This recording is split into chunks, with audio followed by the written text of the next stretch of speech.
Super! Ovo sam baš žela da imam. Jo, kako je dobro. Ti Miloš, šta sam pričaš da dođe? Malo vremena od vam da čuvara. Pa nije mogu da čuvati. Morao sam da povede sa sobom. On je škorkao put. Nisam. Miloš igra igricu, zato smo ga što Pa nemoj, a ti ste više umre da završiš peru.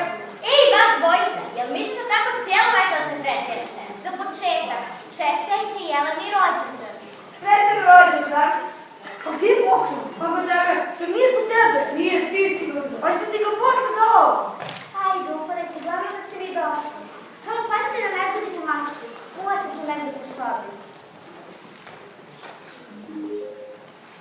Od Nemanje. Kaže da ne može odreći.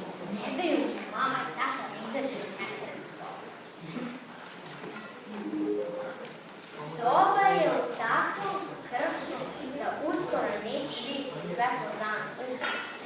Zamislite kako bi izgledalo da mi možemo roditeljima da uvodimo kazne kad se ne ponašamo po pravilu. Moja mama bi onda stalno hodila pod kaznu. Njeno ponašanje prema meni je grozno. Ti mi priđem, ona odmah priđe. Nemoj mama te ništa da me pitaš, glavno mi je kao u ovu. Moji roditelji dolaze sve kasnije iz posla. Sinoć su stigli tek u 8. Baš sam se svoja. Ja ne podnosim sutra centre, a mama me tamo vodi svaku subotu. Umiramo dosada u supermarket, a još ako joj padne na pamet da isprobava haljine, ona je to potpuno da ne stoji. Moja mama pravi kolače samo kad je neki praznik. Ja bih se zbog toga oboljela na popravak.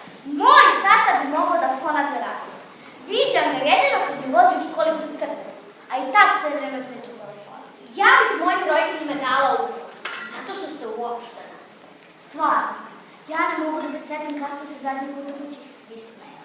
Mene mama i tata stalno bude što su na računaru, a njih dvoje ne iđu glave sa ekrana. Ili su na Fejsu, ili su na Twitteru, ili su na nekom forumu. Kako to da je za mene kompjuter štetan, a da je za njih koristan? Nije nego... Moji su jednom zaboravili da pokupe Miloša crvena. Apco, ne spava! Priča, sa priči, kako je to bilo? Miloši su odveli kod Sofije na rođendan, a njih dvoje otišli su u pozorište i isključili mobilne. Rođendan se završio, a predstav nije. Sva djeca su otišla u kući. Osim mene. Sofija i roditelji razmestili krevete. Ljudi upukli pijame i okli zubi. Ne bi te ni pa. Miloš je jednom upišao krevet. Reći mi, ne skreći opet da te pojede sa sobom. Ne, diraj da baš je sladak. Šta bih ja dala da imam brata ili sestru, ali moji roditelji neće ni da čuju. Možeš slobodno da ga vodiš kući. Što se mene tiče, ne moraš da ga vraćaš. Sad sam se ja neću setio. Kad nam dođu gosti, mama me redovno tera da pročitam sastav iz 2. razreda.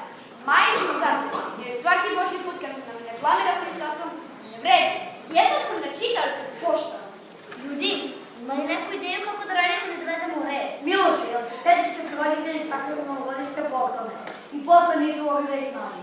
Našli su ih tek na leto kad su kačili stan. Ajde sad čuti malo, Aco. Hoću i ja nešto da kažem. Uostalom mislim da su naši roditelji zaboravili da su oni nekad bili deca. Točno, oni samo sebi ispod računara. Zaboravili su da igraju žmurke, da spremaju kolače od blata, da pravi minđuš od trešanja. Pa šta da radimo? Ja mislim da mi napišemo jedan dnevnik koji ćemo sve lepo da im objasnimo. Ma kakav ne? Ljudi, kad vam kažem, roditelji su samo dnevnik učiti. Mislila sam da napišemo pozorišni komad i da ga izvedemo pred roditeljima. Ne razumijemo. Napišemo sve lepo što smo danas razgovarali.